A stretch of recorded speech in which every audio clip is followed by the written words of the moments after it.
Hare Krishna, Krishna Krishna, Hare Hare, Hare Rama, Rama Rama, Hare Hare. So we are going to discuss this small talk on the essence of Bhagavad Gita. Or in other words, I'll just tell you about what is Bhagavad Gita, entire Bhagavad Gita in just some few minutes. Try to summarize it for you.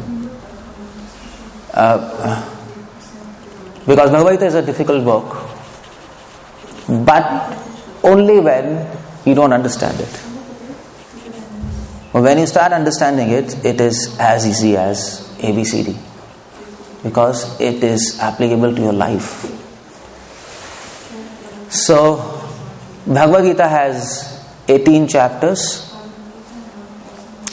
and 700 verses. We all know that. You know this, no? 18 chapters, isn't it? Everybody knows that? Everybody's aware with this, like, new, I don't know, like, who is new, who is old. So I can't guess. Who is us new here, like? Nobody? Everybody comes. Okay, fine.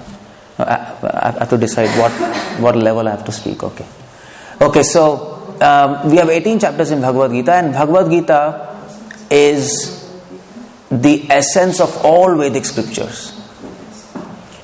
Now, if you read Vedic scriptures, they're complex. So not only in philosophy but also in language. So, and of course, to understand Vedic Sanskrit, you need minimum 12 years. You can't even read that Sanskrit for yourself. So Krishna summarized entire Vedas.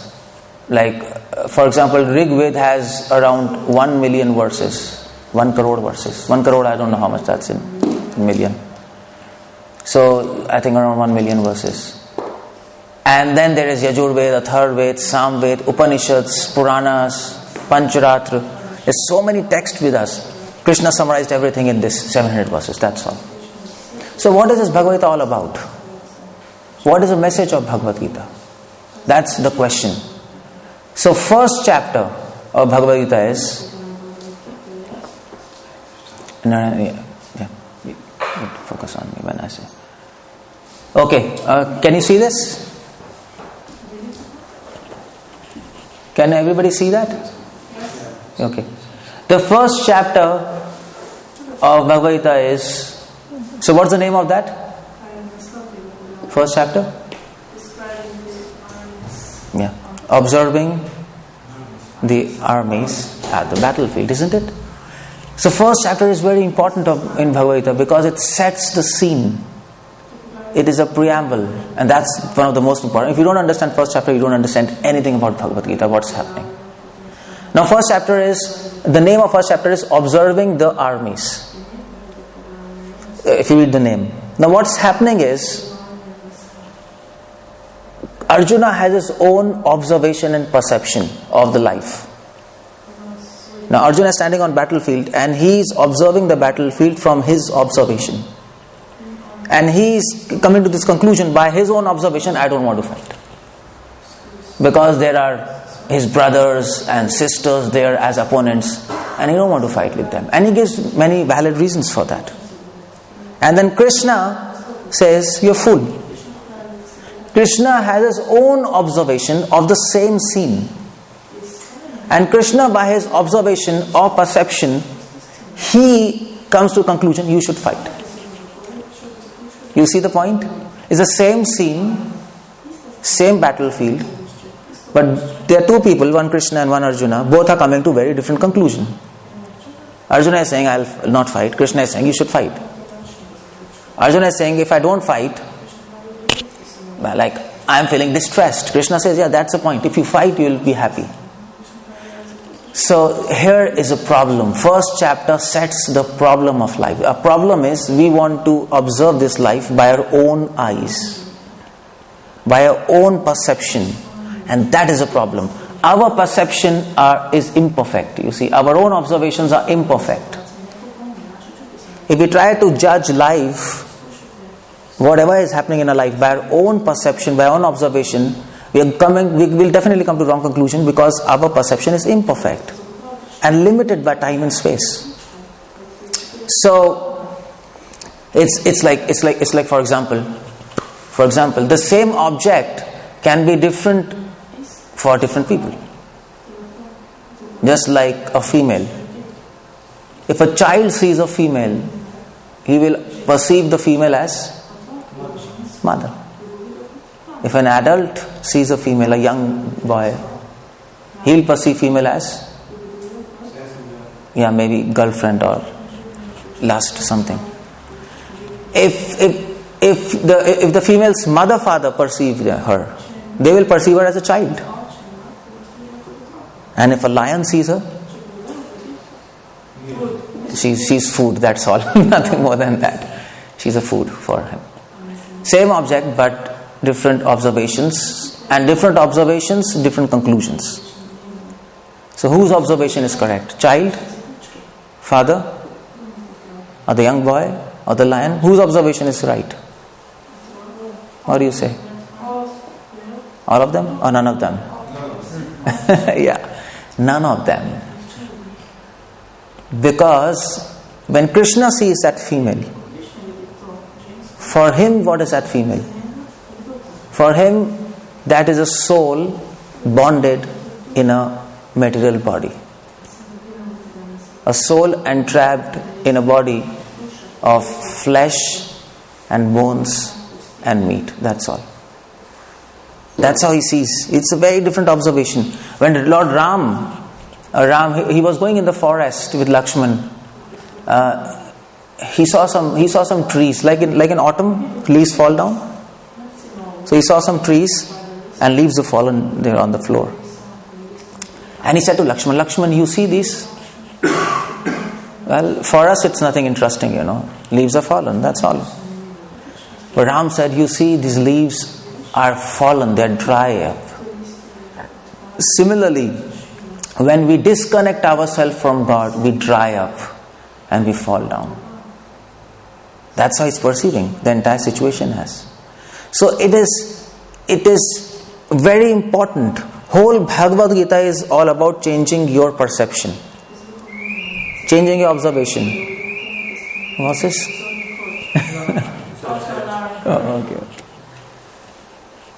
Okay. So changing your observation, that's what is Bhagavad Gita all about. Everything is same. Material, you see, for a devotee, it's the same material word. It's same everything. His body is same, everything is same. But he's perceiving the same word. A non-devotee, a person who is not connected with God, he's perceiving the same word. He's unhappy, frustrated, messed up in his consciousness, full of anxiety, and we are happy. How is that?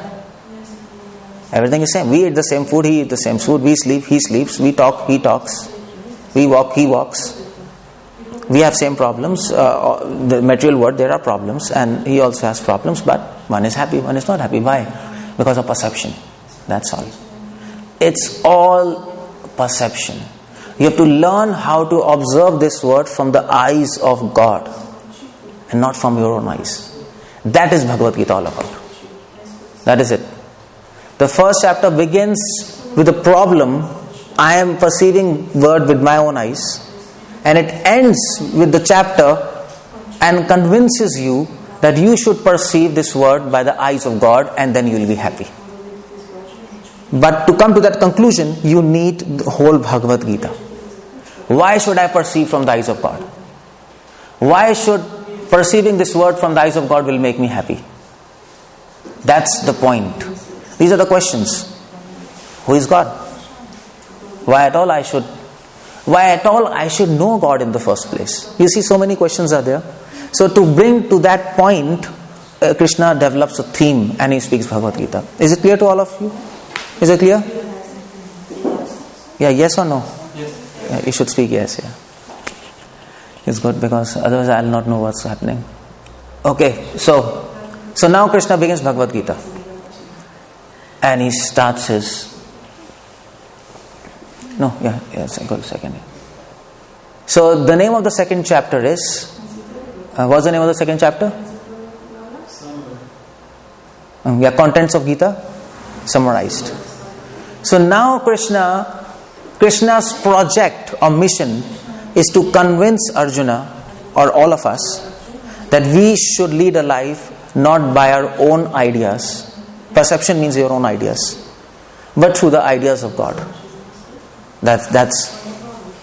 So if you want to put it in a very simple word, you should not see this world by your own eyes, but by the eyes and the knowledge of God. You should have knowledge of God in your eyes and then see. So that's the whole idea. But how does Krishna begin talking to Arjuna? He wants to convince him. In the process, he wants to convince all of us. So what's happening? Okay. Thank you. Keshav Anand Prabhu ki.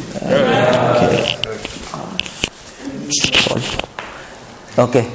So second chapter is contents of Gita summarized. Now Krishna begins Gita. Because the Gita actually begins from second chapter. If somebody asks you, what is the first verse of Gita? What's that? What's that?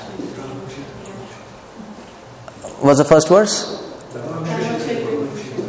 Everybody? Sure? Everybody sure of that?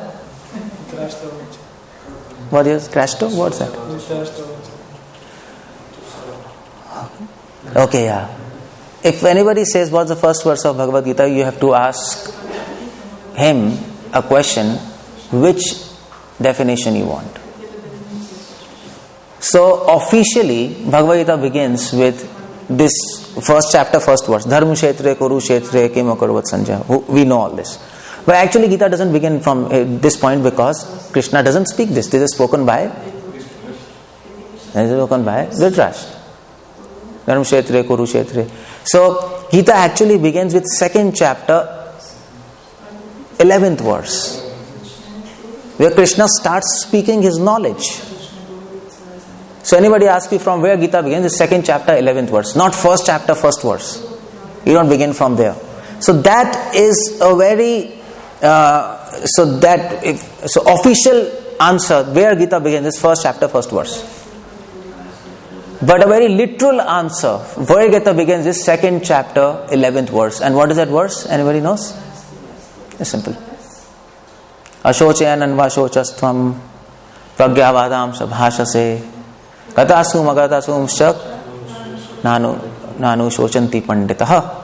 Krishna says to Arjuna, he says, only fools, they think about death and life. People who are dead, this is life, they are dead, in these terms. But people who are intelligent, they know that in life and death, soul is eternal.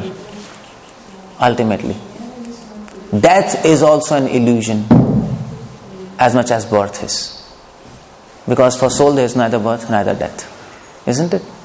We can leave body, but our soul doesn't die. Consciousness is consciousness. So that is a very literal answer where Gita begins. But actually, if somebody asks you from where Gita begins, if you say second 11, that's not a real answer. There is a meaningful answer also where Gita begins. Gita begins actually from third chapter, first verse. Because second chapter, Krishna is summarizing his knowledge. That's the name, content of Gita summarized. Third chapter, actually action begins. He really begins his knowledge. So where Gita begins, you have three answers. Official answer, literal answer, meaningful answer. And that's how Gita is very complex. Okay. So what happens? Second chapter, Gita, Krishna summarizes his talk. He says, in second chapter he speaks about everything. But he focuses on the knowledge of soul and body. You know why he speaks about, he first tells Arjuna, you are not this body, you are soul. You know why? Because in the first chapter, what is happening is, Arjuna is observing the battlefield by his own eyes. He says, I don't want to fight. He says, I don't want to fight because there are my friends and relatives there, and if they die, I'll be so unhappy. He's totally miserable. He has kept his bow down. But now, what happens is, you know what? If a person is in grief, you should not instruct him. You know this? There's a rule. There's a rule in scriptures. You should not instruct if a person is in grief. Because if you do that, he'll not understand what you're saying, isn't it? You're so sorrow, you're so miserable, and you will think, what's happening? You can't hear anything. So Krishna first want to take him out of sorrow and miseries, and for that you need knowledge of soul and body. He says, well, you're thinking about your relatives will die and that, but nobody's going to die, don't worry about that. Everybody's eternal. You do your duty, fine, and we'll see afterwards. So by knowledge of soul, 50% of your miseries are finished. Simply because we think we are this body, we keep on suffering, we have fear. As soon as we think we are this body, immediately fear will come. 𝗢𝗂𝗪𝗀𝗃𝗃 स्यात्. That's the verse there. It is said in scriptures, one of the very famous poet, Bhartrihari, he asks a question to all of us. He says, who is not in fear? A young man fears old age, an old man fears death. A beautiful man or girl, they fear becoming ugly. An ugly man fears exploitation or condensation. A rich man fears loss of wealth. A poor man fears rich people will condemn them. A king fears revolt. And the subject of the king, they fear taxes. A scholar fears debates. And an illiterate man, he fears condemnation, defaming. A famous man fears defaming. And a person who is not famous, he fears whether he'll attain fame or not. Who is not fearful? He says everybody is fearful. A child fears insecurity. Relationships can be broken in future. Breakage of relationships. Who is not in fear? Everybody is in fear. And he comes to conclusion, there is just one person who is not in fear, who understands he is not this body, he is soul. Because all this fear, if you analyze, that is coming from the fact that we think we are this body. That's all. That's all, finish. So Krishna first gives the knowledge of soul and body, which is actually the base of everything. And pretty much then he summarizes Bhakti Yoga, Karma Yoga, Jnana Yoga and all this kind of thing. But don't worry about that. So before giving a talk, you summarize, isn't it? That's a system. So if you have written research papers, anybody written? So first you have to write abstract. You know this, no? Research paper, you have to write an abstract. You have to write, okay, what exactly you are going to say, a summary of the thing, research paper, and then research paper start. Krishna gives summary. And now he really starts his Gita from 3rd chapter. Okay. Oh, what happened? Where is this? It went behind her, the yellow bird. I just highlighted it and it became like that.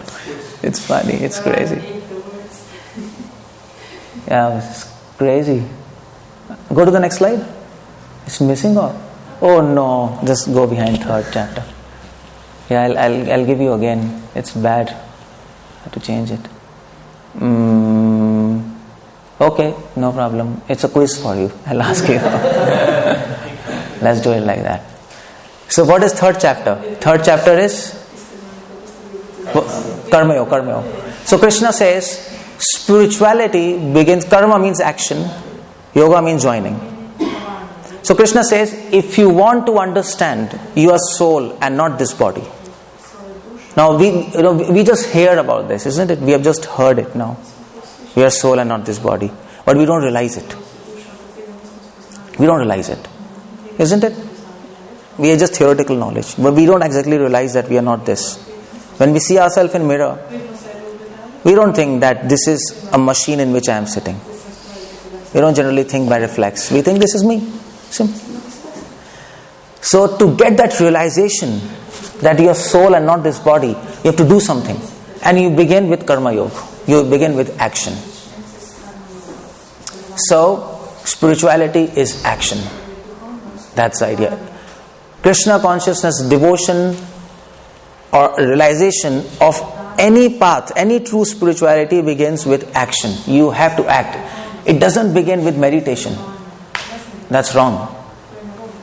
Krishna says, no, don't sit and close your eyes. It will not help you. You will simply sleep. I have done all these things. I have done so much meditation and this, and mostly you just sleep. And then you get up and you feel so good. Of course you'll feel good because you have slept. It happens with all of you. I've seen so many. Like in India, you go to yogis and all these, they're sitting and sleeping. Better sleep properly, that's all. So what happens is, spirituality is not about meditation, it's a wrong propaganda. And so we have a role of meditation, but the kind of meditation which people teach, that's wrong. So generally people say close your eyes and make your mind empty. That's a very popular thing, isn't it? Isn't it? Make your thoughts empty. Close, make your thoughts empty. But that's a nonsense proposal, because that's not possible. Because if your mind is empty, and if you ask him, is your mind empty? Yes, my mind is empty. And his mind is not empty because he has a thought. He has a thought that my mind is empty. So, and if your mind really becomes empty, you can't come back from meditation. You're dead. You can't come back because there's no thought. There's not even a thought of coming back. So you're gone forever. That's spiritual suicide. Prabhupada uses that term. Spiritual suicide. So that's a wrong proposal. They're fooling you. Make your mind, I know. Spirituality begins with action, by thinking about truth.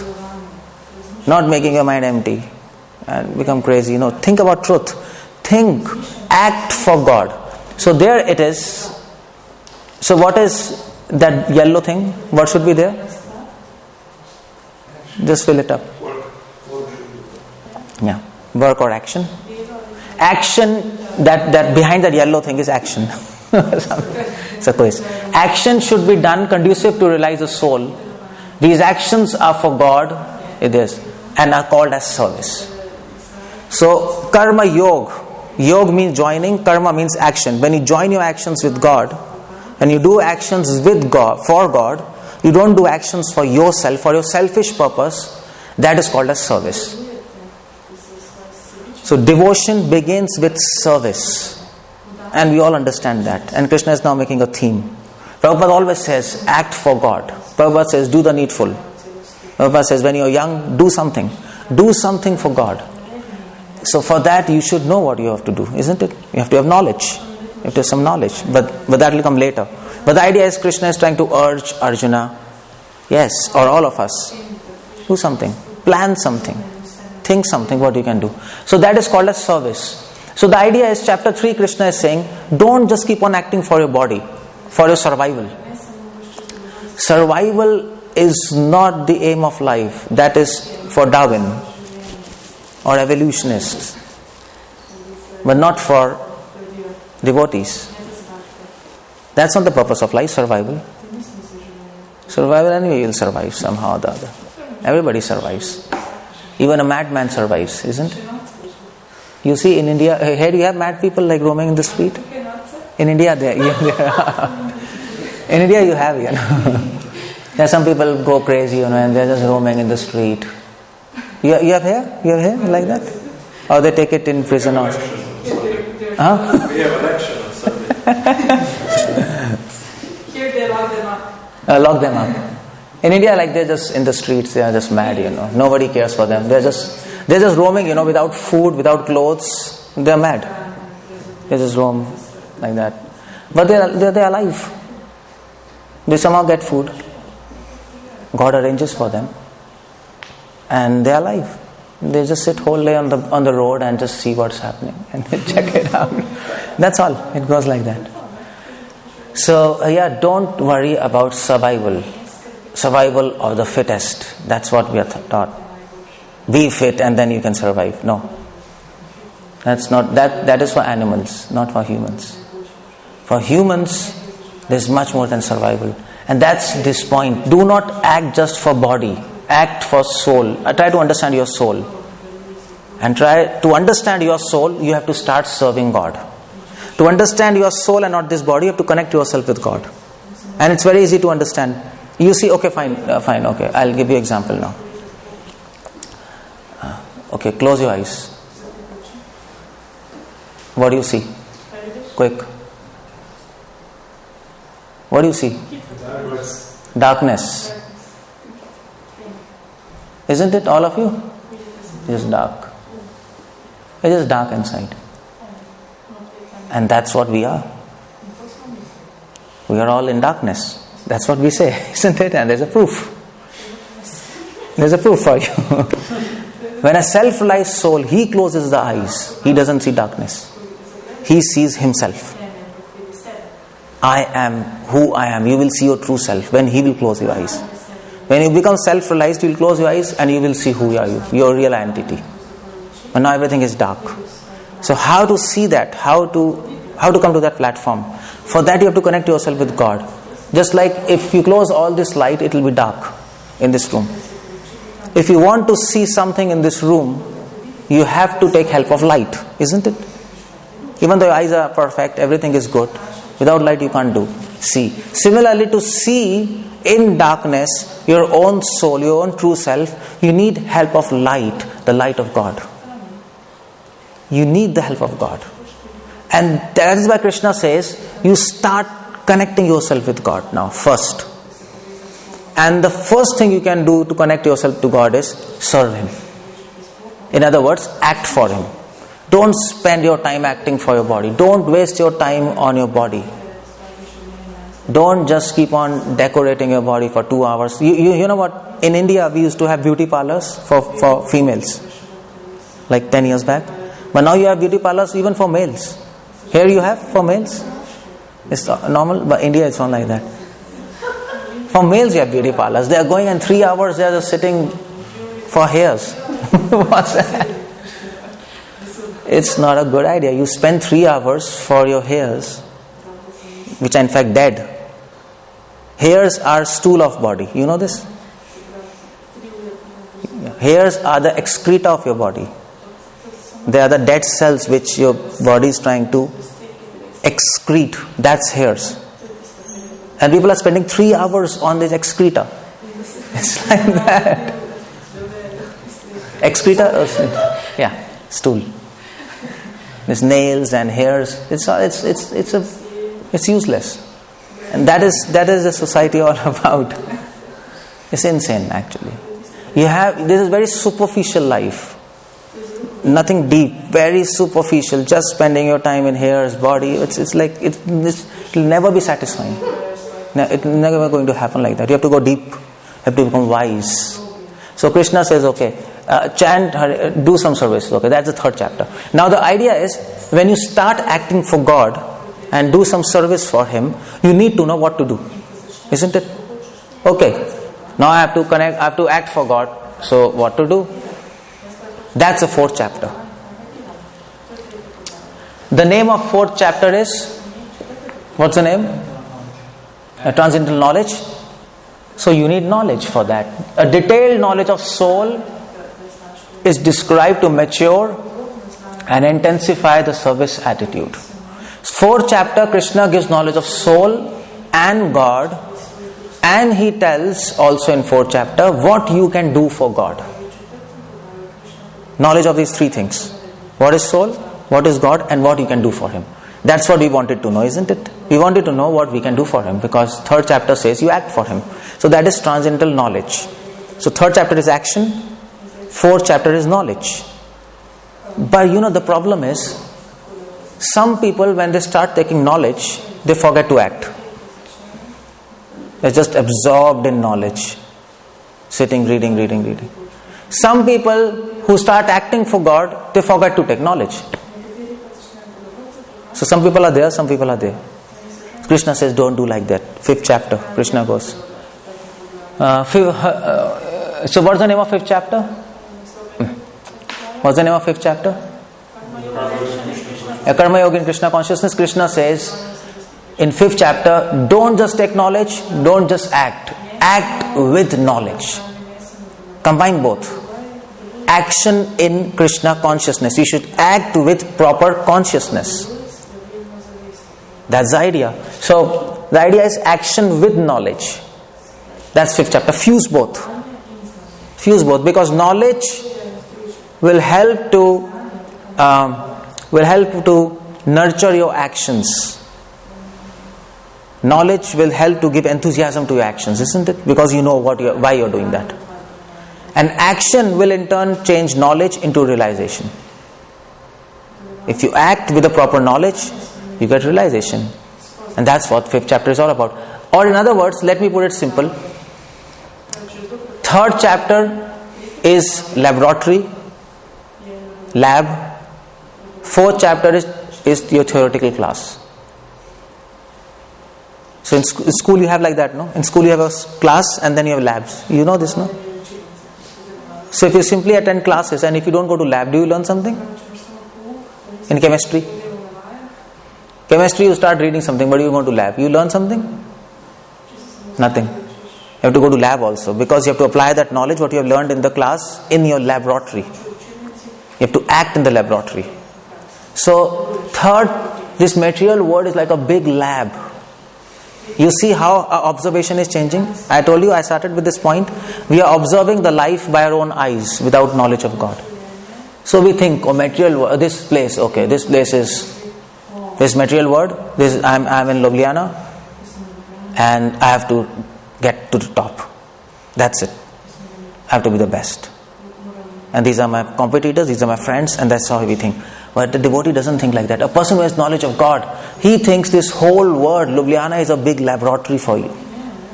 You are here to learn something. Everything around you is teaching you something, provided you have the eyes to learn it, to decode it. And 4th chapter is this class, theoretical class. So what you learn here, you go out and apply it. And then you start learning things. For example, in this class, Krishna says, okay, be tolerant. Okay, be tolerant. You understand? Do you understand that? Can you be tolerant just by attending classes? Can you learn that? Impossible. I can just keep on saying be tolerant, be tolerant. You can say yes, be tolerant. You can also pass the exams, but you will never learn what is tolerance, because for being tolerant you have to go out and meet people who are intolerant and then face them and then be tolerant in those conditions. When they speak something, you should not retaliate. So this material world will teach you how to be tolerant. You get knowledge from here, go out, apply there, and then, for example, in this class, like Krishna says in Gita. Now you learn in this Gita. Okay, now you should not.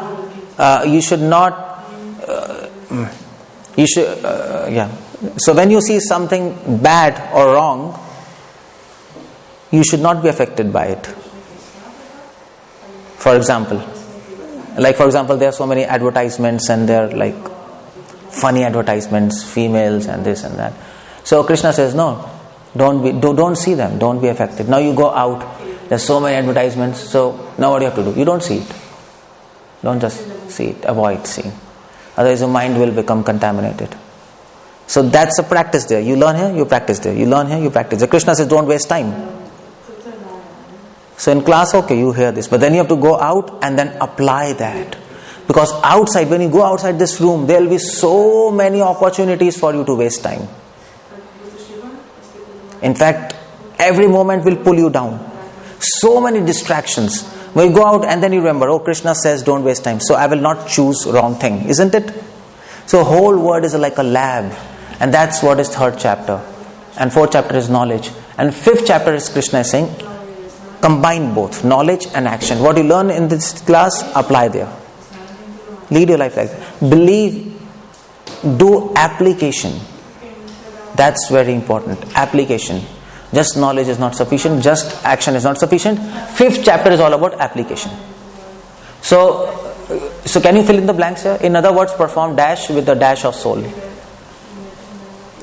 What's that? Simple now. Come on. Yeah, action. I'm using the word action. Perform action with the knowledge. Yeah, that's 5th chapter. That's all.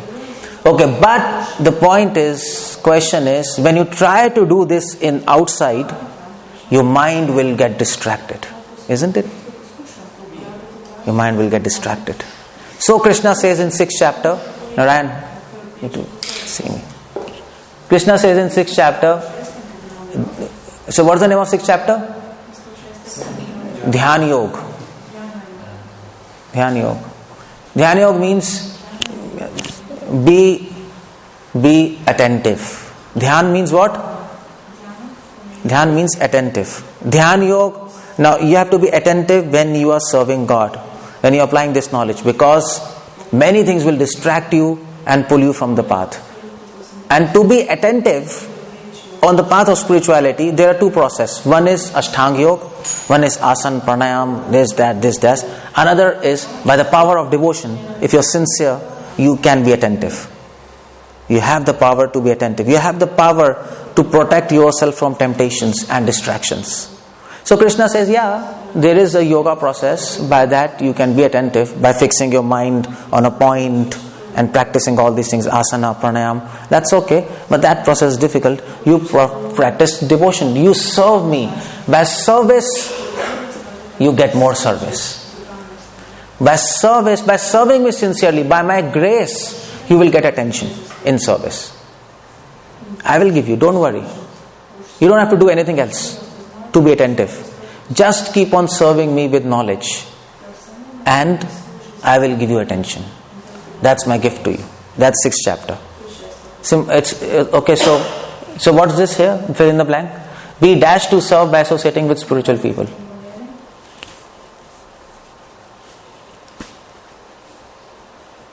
Come on, I just told you. Be attentive to service by associating with spiritual people. You have to be attentive. Whatever you do with attention. Otherwise you will you will slip.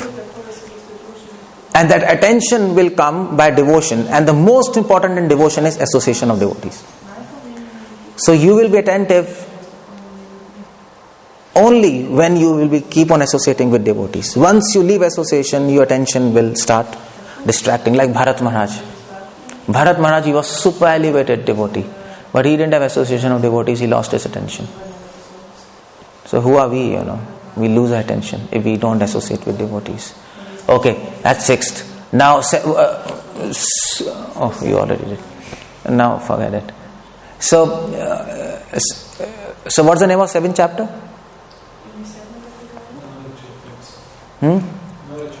Knowledge of the Absolute. Now, to be attentive in service of God, you need more knowledge about God, isn't it? To be attentive to do something, you need the knowledge of that subject. The more you know the subject, the more you become focused on that, isn't it? So 7th, Krishna gives his knowledge to further intensify our attention and service attitude. Now we are serving him with knowledge, with attention. Now he wants us to serve him with full attention. So that's why he gives us his knowledge. That is 7th chapter. Receive knowledge of God in association to further intensify the service attitude. And when you do that, next chapter, when you do that, then it's the 8th chapter. When you serve God with full knowledge of God, full attention, with action and knowledge, you earn God's grace and develop a desire to attain Him. The name of the chapter, 8th chapter, is Attaining the Supreme. You develop a desire to attain Him by His grace. When you fix your mind on Him, when you start serving Him. And that is the ultimate perfection of life. You have a desire to attain Him, isn't it? Now, if you search your soul, you don't have 100% desire to attain God. Maybe 50% also not. We want something else. Externally we might want God, but to the core of the soul, we have to see what exactly we want. If you want God, God will come now. That's all. If you want Him, He is ready to come now. But He's not coming because He can see through and through our soul. And He can see, actually, externally we want, but internally we want something else. We are hearing lecture, and if lecture is there for 2 hours, then we start wanting food. Isn't it? Suddenly, I'm feeling hungry. You're hearing about God, but if it keeps on going, then suddenly you start feeling hungry and thirsty. You want something else. But Parikshit was not like that. Parikshit Maharaj, he was hearing about God from Sukdev. He kept on hearing. for 7 days, day and night, and he didn't want food. He didn't want anything because he wanted God. But that doesn't happen with all of us. When we chant Hare Krishna, suddenly so many thoughts come, isn't it? You chant Hare Krishna, Krishna Krishna, Hare, suddenly your thought will come, I want water. What's that to do with God? You're drinking of water, what's that going to do with God? Nothing. But you want it. So you see the point, we want something else from inside. And that's the meaning of attentiveness. Krishna says in 6th chapter, being attentive means introspect yourself. You have to see what's happening inside. And 8th chapter he says, if you are attentive to me, my service, if by my mercy I will give you a desire. Krishna will give mercy, and he will give you this gift of desire to attain him. And then when you chant, there will be no thoughts. When you hear about Krishna, you will not feel hungry, you will not feel thirsty. When you chant, you will not feel hungry, you will not feel thirsty. You will overcome all these necessities of body. That's the focus you will get.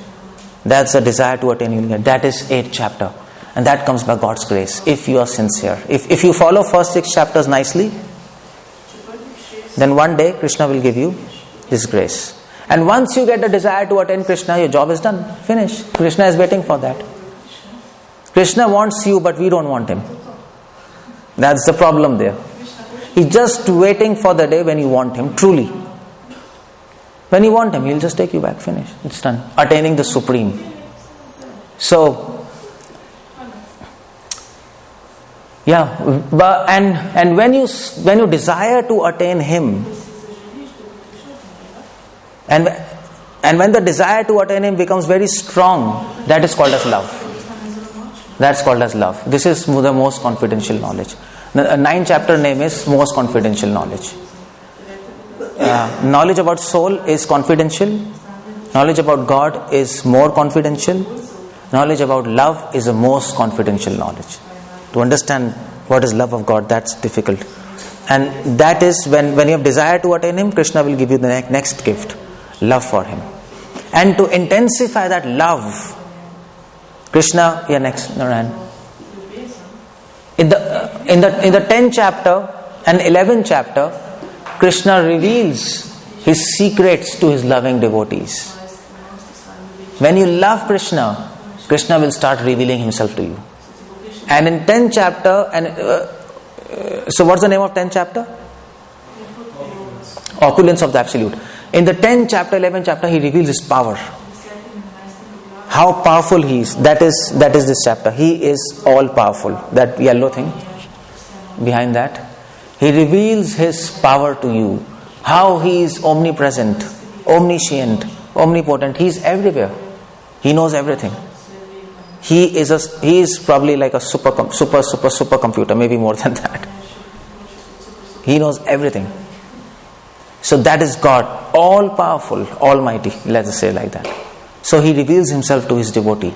And then 12th chapter, he reveals. So what's the name of 12th chapter?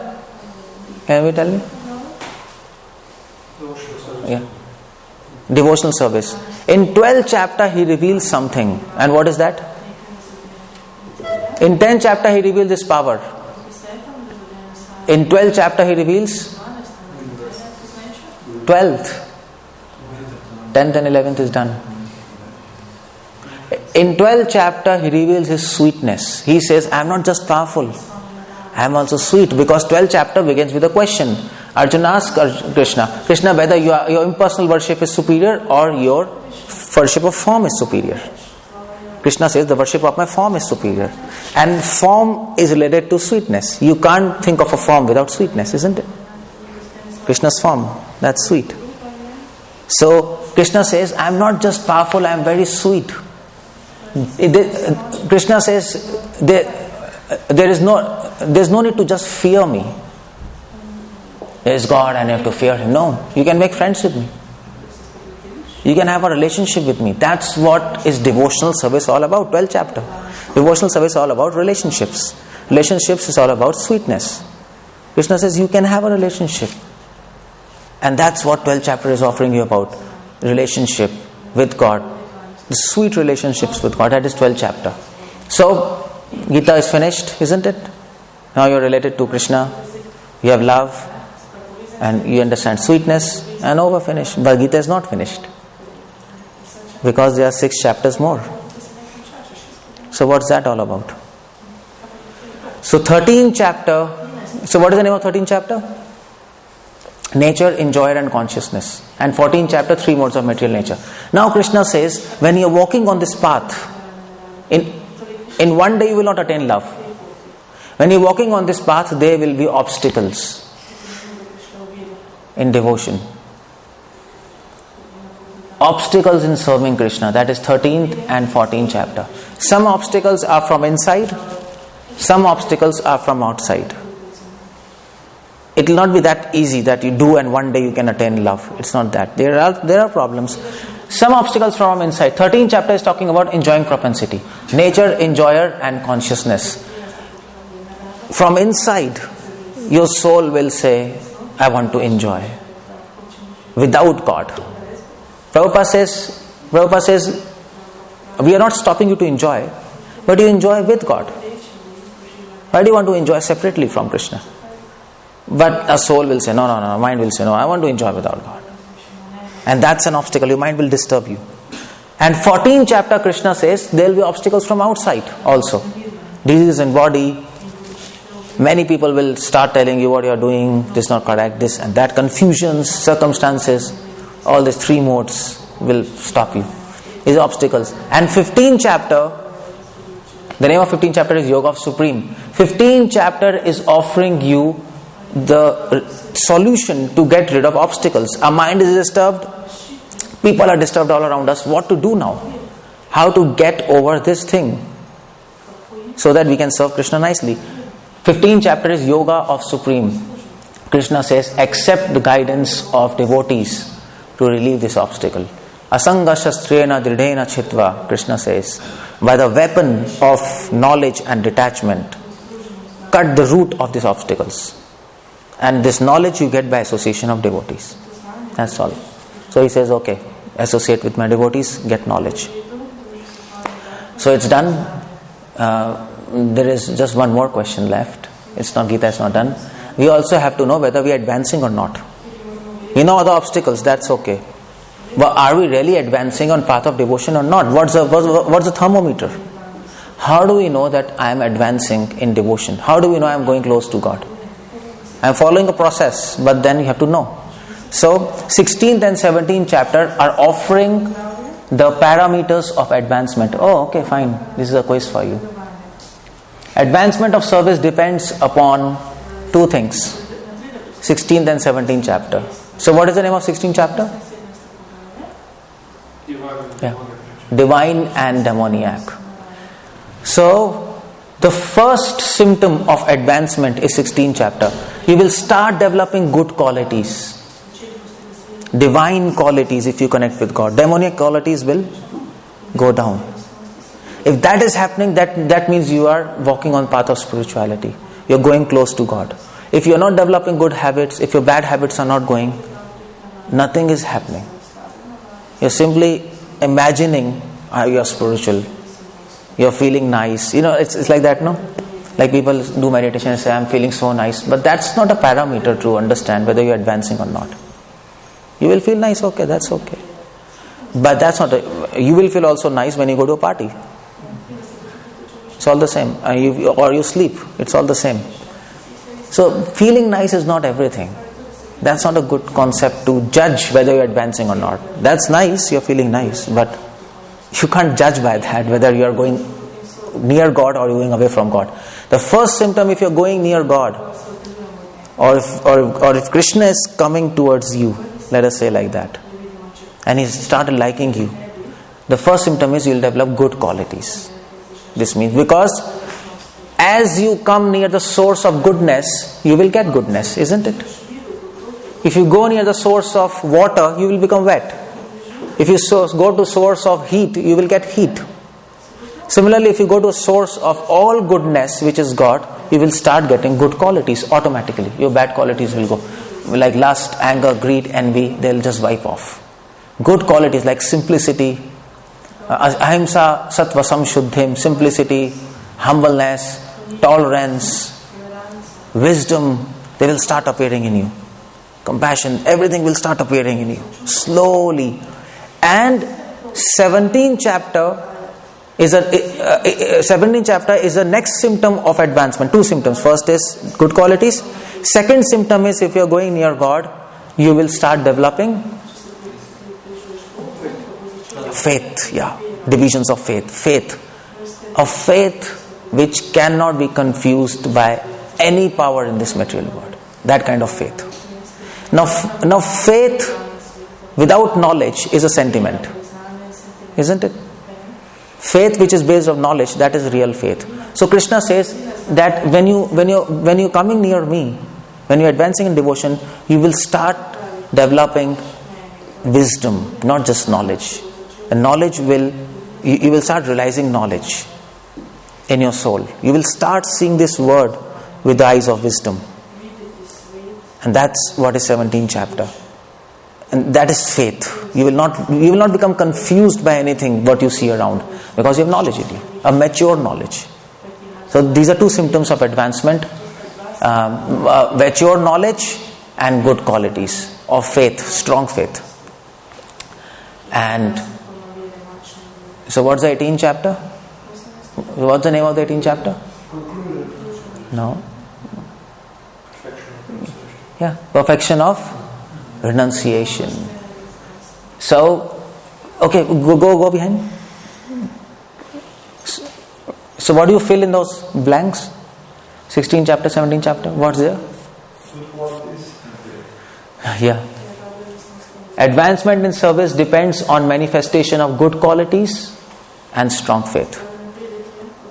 Or strong faith you can translate as realized wisdom. That's a good way to say. Okay, and 18th chapter is perfection of renunciation. Krishna finished everything. Krishna has told how to connect yourself with Him by service. You have to serve with action and knowledge, combine those. When you do that, then you get desire to attain Him. When you get a desire to attain Him, you get His grace. And by His grace, you get love. To intensify love, Krishna gives His knowledge of power and sweetness. And He says, on this path there will be obstacles. He gives a solution for our obstacles, association of devotees. He says, what is the sign of advancement when you are advancing? And now He concludes His topic discussion by perfection of renunciation. That means Krishna is saying, if you do like this, what I have said, your life becomes perfect. Heart will become perfect. Renunciation. Perfection of life means you renounce your own ideas. That was a problem with Arjuna. Once you start loving Krishna, you start loving His ideas, isn't it? If I love you, I love your ideas also, isn't it? If I love you, I'm going to follow you. Once you start loving God, you start loving His ideas, His plans, His knowledge, His desire. And you leave your own ideas, limited ideas, and you start accepting what Krishna says. And that is perfection of renunciation. You renounce your false ego, you renounce your ideas, you renounce yourself. You are no longer interested in yourself now. Now you are interested only in Krishna and His desires. That is perfection of life. That is called love. That is a message of Bhagavad Gita. And Krishna summarizes here. And Krishna says, meaning of human life is to understand and serve Krishna, and to get answers to question who are you and who is God by changing our perception. That is what we began Gita all about, no? We now perceiving this word by our own eyes, but after serving Him and after getting love and knowledge, we will start perceiving this word with the eyes of God. As He sees this word. We're supposed to see this word as He sees, not as what we see. And then we will get happiness and satisfaction, because His ideas are perfect. He knows future, we don't know. So we'll be happy, be peaceful, satisfied, and we can achieve the goal of life, that is God. And after death we go back to Him. This is all Gita about. Hare Krishna, 𝗙 Prabhupada ki Jai. Any questions? That is Gita. Now you read Gita and then... No. Just what? Why you are closing? How do you close that? Just last slide here. Okay, yeah.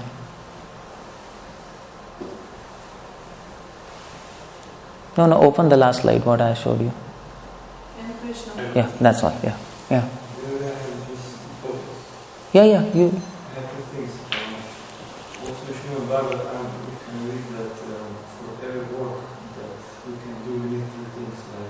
Knowledge, strength, and activity itself.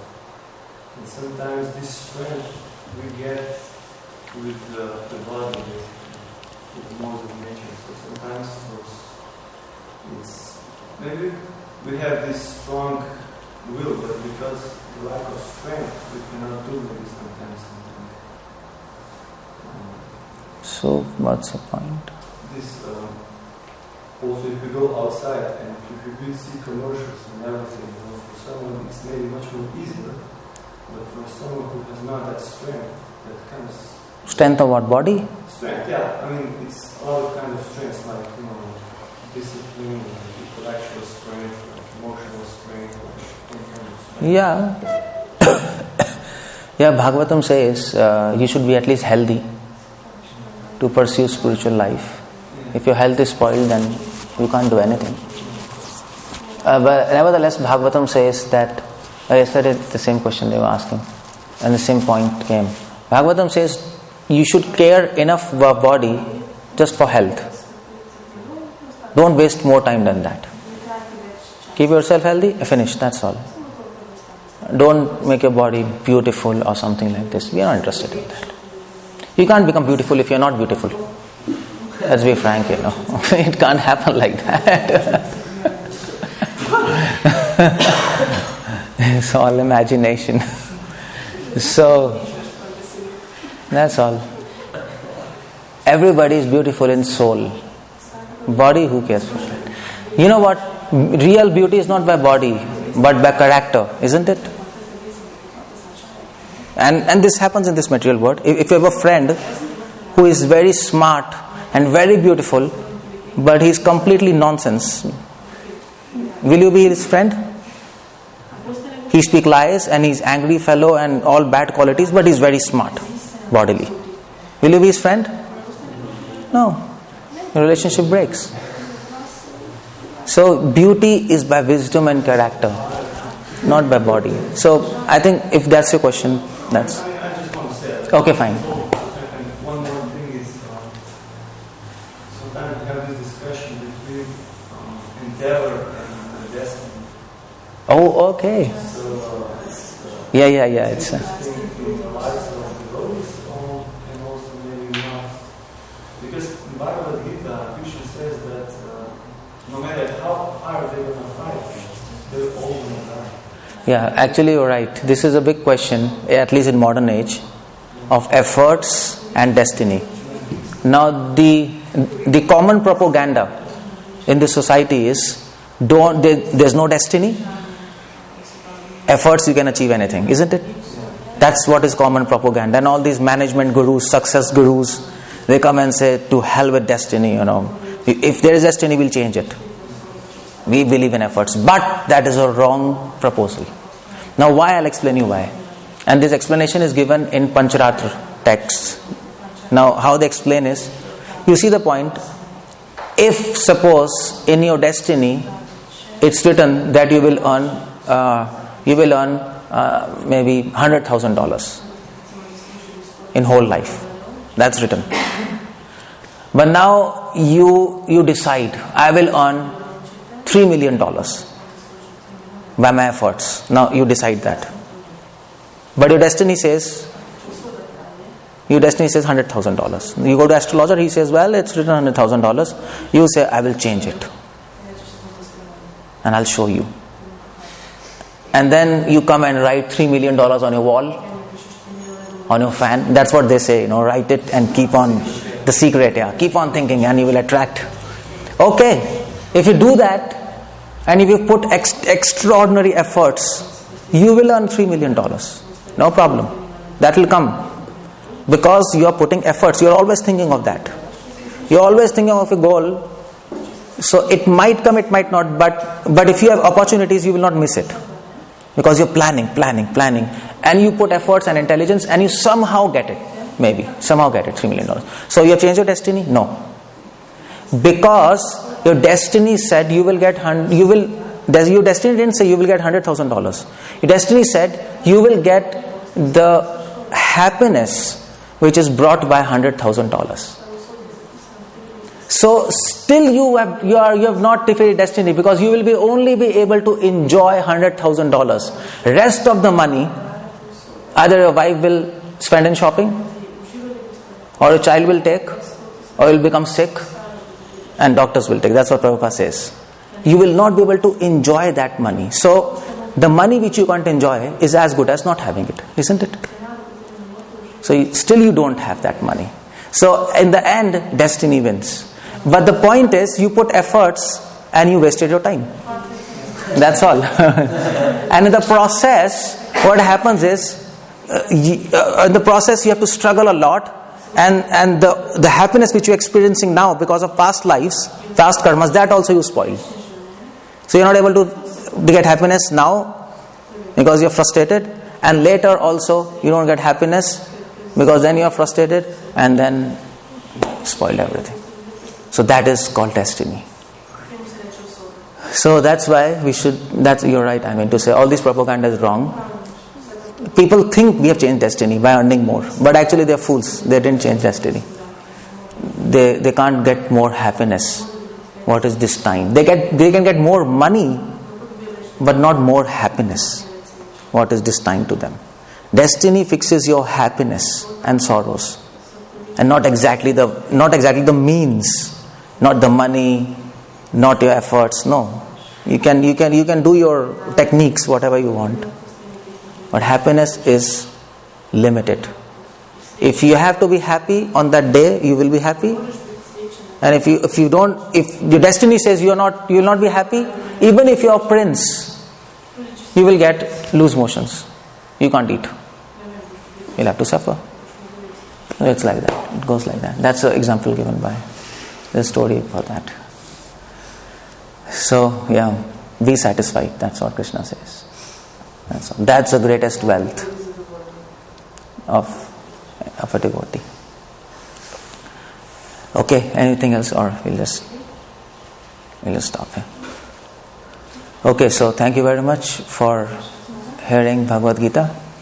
Now if you now go and read Bhagavad Gita, now you'll understand. I've given you a framework to work on it.